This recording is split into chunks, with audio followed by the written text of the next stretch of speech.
తల్లే ఎందుకు ఉమ్, నీ బాధ కన్న తల్లి తర్వాత కన్న తండ్రి తర్వాత ఎక్కువ ఫీల్ అయ్యే రెండు బంధాలు ఇవే. మేనత్త, గమనించి చూడండి, మేనమామ. వాళ్ళిద్దరే ఫీల్ అవుతారు. ఆహా. మీ తాత ఫీల్ కాడు. మీరు గమనించండి. ఆ, మేనమామ మేనత్తే ఏడుస్తుంది నీ గురించి, బాగా గమనించు. ఆ, మేనమామ కూడా బాధపడతాడు. మేనమామ నేను కొట్టే హక్కు ఉంటది.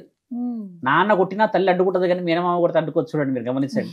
ఎందుకంటే తమ్ముడు ఎన్నో చూశాడు, కష్ట సుఖాలు ఉపయోగపడతాడు అక్కకి చెల్లెకి అన్న ఆలోచన మేనత్తలది కూడా అలే.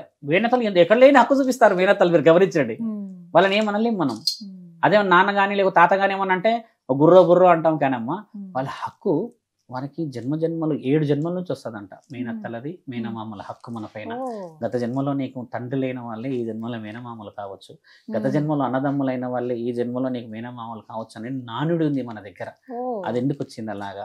ఒక ఆడబిడ్డని సంబంధం చూసేటప్పుడు పూర్వంలో మీ మేనమామలు మీ మేనత్తలు కూడా ఉండాలంటేనే సంబంధం చూసేవాళ్ళు. అది ఉందా ఉమ్, అలాగా? మన దగ్గర ఇప్పటికి ఉంది. చాలా తక్కువ శాతంగా చూడండి. ఆ, మేనమామలు ఎందుకు ఊర్లలో. చూస్తారంటే ఆ గుణం ఈయన గుణం ఒకటేనా, ఉమ్, మేనమామ గుణం బాగుందా.